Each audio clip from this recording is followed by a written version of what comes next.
Chapitre 7. Si seulement j'avais su que les toilettes ne se nettoient pas toutes seules. Quand j'habitais encore chez mes parents, les toilettes étaient toujours propres. Mais alors, il ne m'est jamais venu à l'esprit que quelqu'un les nettoyait. Et aujourd'hui encore, je ne sais pas si c'était ma mère ou mon père qui s'en chargeait. En fait, je n'ai jamais vu personne nettoyer les toilettes.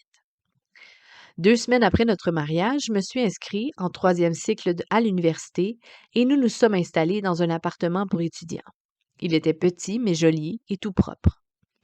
3 semaines après notre emménagement, j'ai remarqué de petites taches foncées sur la cuvette des toilettes. Entre-temps, je savais qu'il fallait les nettoyer.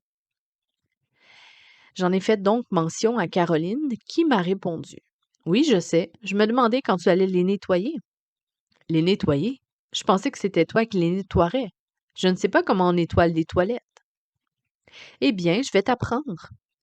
Est-ce qu'on ne pourrait pas installer un système de nettoyage automatique et il se déclencherait au moment où on tire la chasse?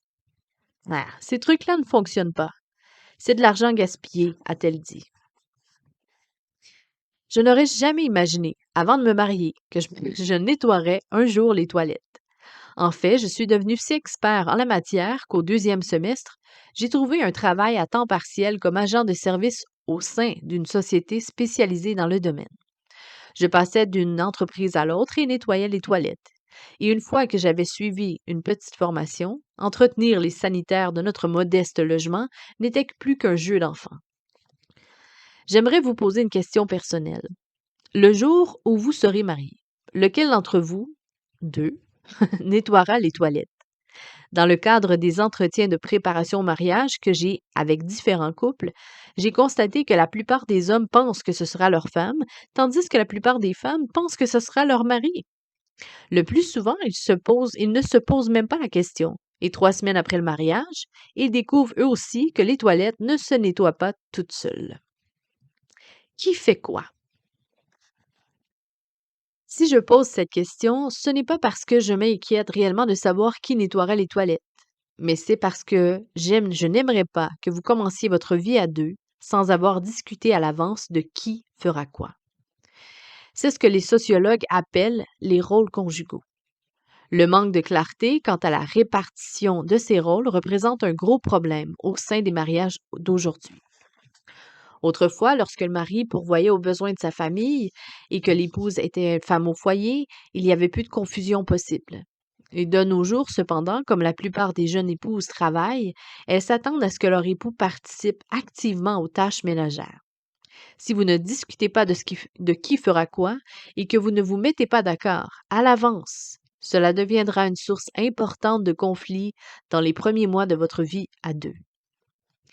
Il y a plusieurs éléments dont il faut tenir compte lorsqu'on aborde cette question. Et le premier point est l'arrière-plan familial de chacun. Tout d'abord, nous devons être conscients que nous avons tous grandi dans un contexte différent. Une jeune femme a dit: Mon père passait toujours l'aspirateur le samedi matin avant de laver la voiture. Mais mon mari s'attend à ce que ce soit moi qui passe l'aspirateur. Il pense aussi que je devrais amener la voiture à une station de lavage automatique. Dire que j'ai épousé un homme si paresseux. Son mari a rétorqué: Chez nous, c'est ma mère qui passait l'aspirateur, et je n'ai jamais pensé que ma femme s'attendrait à ce que ce soit moi qui le fasse. Et pour la voiture, c'est une question d'efficacité. Pourquoi est-ce que je devrais perdre 2 heures à la laver moi-même tous les samedis si je peux profiter d'un lavage en 3 minutes pour 3 $? Dans ma famille, on n'a jamais lavé une voiture. Tous les 3 mois, on faisait un lavage complet pour 12 $. Je ne comprends pas pourquoi c'est un tel problème pour elle. Cela posait problème à sa femme parce que, pour elle, il ne se comportait pas en homme responsable et les attentes qu'elle avait à son égard n'avaient pas de sens pour lui, parce que ses parents ne lui avaient pas donné le même exemple. Lors de mes entretiens de préparation au mariage, je propose souvent l'exercice suivant. Je demande à la jeune femme de faire une liste de toutes les choses que son père fait à la maison et de toutes les responsabilités que sa mère assume. Puis, j'invite le jeune homme à faire de même. Une fois qu'ils ont terminé, nous comparons les deux listes pour voir quelles sont les différences et les ressemblances entre leur modèle parental à chacun. Ensuite, je les encourage à discuter en détail de ce qu'ils aimeraient imiter ou changer quand ils seront mariés. Le fait d'ignorer ou de nier l'influence de l'exemple que nous ont donné nos parents sur les attentes que nous avons quant au mariage est un signe d'immaturité. Si l'un et l'autre sont matures, ils partageront ouvertement et franchement les attentes qu'ils ont, chacun de leur côté. Et en cas d'avis divergents, ils trouveront un moyen de se mettre d'accord sur la répartition des rôles conjugaux. Numéro 2.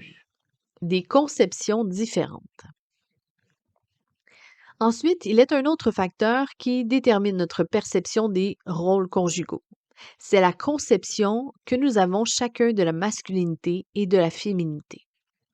Cette perception nous conduit à définir le rôle de l'homme et le rôle de la femme dans un couple. Et elle est fortement influencée par le contexte dans lequel nous avons fait nos études. Si par exemple les professeurs qu'une jeune femme a eus à l'université étaient de tendance féministe, ce qui est pas mal notre époque en général, elle aura probablement un avis très tranché sur la question des tâches qui incombent ou non à une épouse.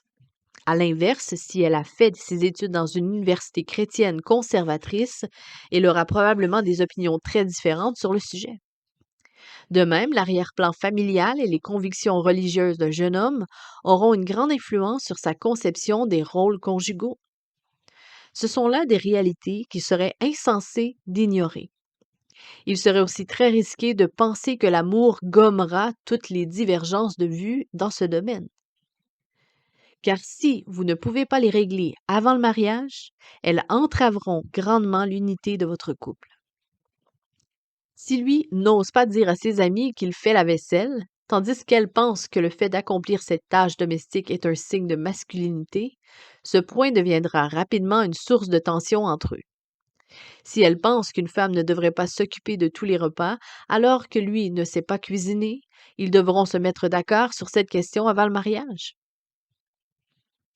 Soit il faudra qu'elle change d'avis, soit il faudra que lui s'inscrive à des cours de cuisine. Notre conception de la masculinité et de la féminité détermine grandement les attentes que nous pouvons avoir en ce qui concerne les rôles conjugaux. Le numéro 3. Les dons de chacun. Ce que nous venons de voir m'amène à parler d'un troisième élément qui détermine notre manière de considérer les rôles de l'un et de l'autre dans un couple. Les dons propres à chacun. Par exemple, l'un peut être particulièrement doué pour trouver les produits les moins chers, alors que l'autre achète simplement ce qu'il faut sans regarder au prix. L'un peut être doué pour la pâtisserie, tandis que l'autre l'est davantage pour les grillades. L'un sait faire la poussière, quant à l'autre, il ne la voit même pas. L'un s'y connaît en jardinage et l'autre pas du tout. L'un est un spécialiste en informatique, tandis que l'autre ne sait même pas envoyer un email. Nous n'avons pas besoin d'avoir les mêmes capacités, mais il est important que nous reconnaissions ces différences et que nous cherchions à les utiliser pour le bien du couple. Dans une équipe de football, les 11 joueurs ont le même objectif, celui de gagner. Cependant, ils n'occupent pas tous la même position. L'entraîneur les place selon leur aptitude. Ce principe est aussi utile pour définir les rôles de chacun des époux. Point numéro 4. La question des préférences. Enfin, le quatrième élément plutôt à considérer pour déterminer qui fera quoi est le fait que chacun a des préférences. Pour elle, établir un budget et faire les comptes est un jeu d'enfant, alors que pour lui, c'est une corvée. Tous deux savent calculer et classer des factures, mais l'un aime le faire et l'autre pas. Autre exemple, lui aime passer l'aspirateur car cela lui permet de bouger, et elle trouve ça pénible. Apprenez à discerner quelles sont vos préférences mutuelles. C'est important pour définir vos tâches respectives. Bien sûr, l'idéal dans un couple, c'est que chacun puisse faire ce qu'il aime faire. Mais si personne n'a envie d'accomplir une tâche donnée, l'un des deux doit accepter de s'en charger malgré tout.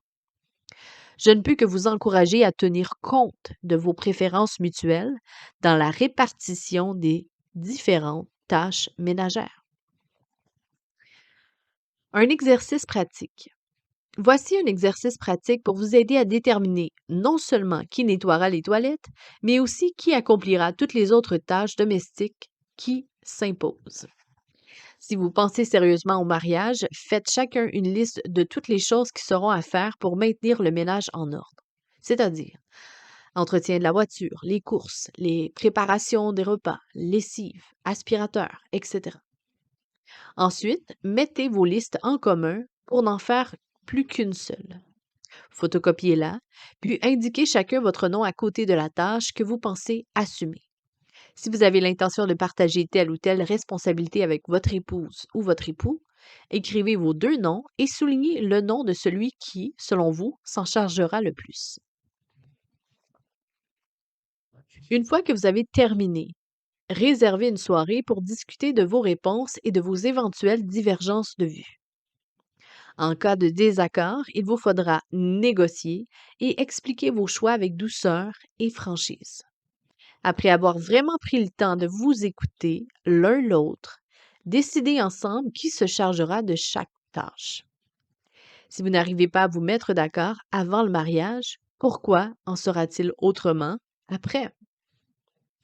Ce n'est pas parce que vous vous sentez, vous serez prête à cet exercice que vous serez contraint d'assumer ces responsabilités jusqu'à la fin de vos jours. Après 6 mois, vous souhaiterez peut-être rediscuter de certains points, mais cela vous permettra de commencer votre vie à deux en comprenant mieux quelles sont vos attentes respectives. En réfléchissant à l'avance à qui fera quoi et en parvenant à vous mettre d'accord avant le mariage, vous vous épargnez bien des conflits pour la suite de votre couple et plutôt pour la suite et votre couple en sera beaucoup plus harmonieux. Discutez-en. Point 1. Quelle responsabilité votre père assumait-il dans votre famille? Point numéro 2. Et quelles étaient les responsabilités de votre mère? Point numéro 3. Et si vous pensez sérieusement au mariage, faites l'exercice ci-dessous. À bientôt.